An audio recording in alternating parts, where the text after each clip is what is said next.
चतुर गीदड़। एक बार की बात है, एक मगरमच्छ एक तालाब के किनारे बैठा हुआ सोच रहा था। तालाब की सारी मछलियां तो मैं ही चट कर गया। अब क्या खाऊं? कई दिन से खाने को कुछ भी नहीं मिला। मुझे भूख लगी है। आज वो गीदड़ भी तालाब में पानी पीने नहीं आया। तभी उसका दोस्त कछुआ आता है और पूछता है, कहो भाई मगरमच्छ, क्या हुआ? सब ठीक तो है?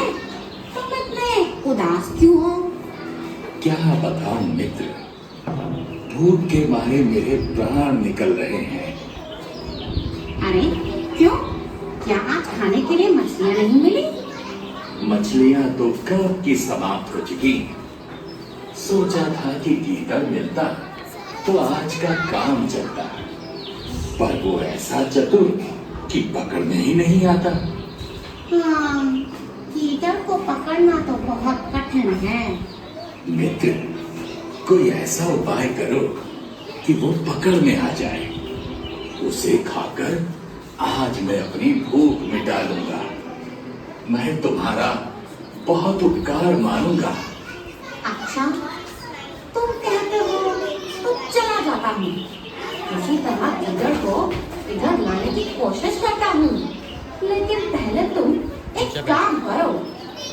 और वह मगरमच्छ के कान में कुछ कहता है। ठीक है, मैं ऐसा ही करूंगा। कछुए के कहे अनुसार मगरमच्छ एक ओर सांस रोके मरा हुआ सा लेट जाता है और कछुआ उसके पास खड़ा हो जाता है। दूर से गीदड़ को आते देखकर कछुआ चिल्लाता है, हाय हाय, अब मैं क्या करूं? मेरे प्यारे मित्र को न जाने क्या हो गया। अचानक उसके प्राण निकल गए। अब तो मैं बिल्कुल अकेला रह गया। कछुए का रोना सुन गीदड़ उससे पूछता है, क्या है भाई कछुए, क्यों रो रहे हो? मेरा प्यारा मित्र मगरमच्छ स्वर्ग सिधार गया। अब दुनिया में मेरा कोई नहीं रहा। हैं? मगरमच्छ मर गया? अब तो मैं निश्चिंत होकर तालाब का पानी पी सकता हूँ। उसके डर से मैं कई बार प्यासा ही रह जाता था। क्या कहा? क्या कहा? नहीं, कुछ नहीं। ये तो बड़े दुख की बात है। मैं तुम्हारी क्या सहायता कर सकता हूँ? आओ, उस पर कुछ सूखे पत्ते डालकर उसे ढांप दें। देखो, मरा पड़ा है।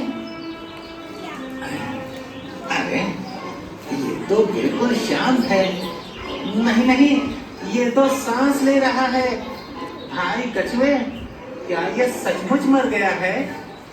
हाँ, देखते नहीं, ये मरा पड़ा है। पर भाई, मैंने तो सुना है कि मर जाने पर मगरमच्छ की दुम हिलती रहती है। लगता है अभी ये पूरी तरह से नहीं मरा। अरे नहीं भाई, अब यह बिल्कुल मर गया है। गीदड़ की ये बात सुनकर मगरमच्छ फौरन ही अपनी दुम हिलाने लगता है। उसे देख गीदड़ भागकर दूर चला जाता है और कछुए से कहता है, अपने मित्र को देखो, वो तो अपनी दुम हिला रहा है। अरे खोल दो आंखें, भाग गया गीदड़। तुम बिल्कुल मूर्ख हो। तुम उस चतुर गीदड़ की चाल में आ ही गए। अब उसे पकड़ना बहुत मुश्किल है।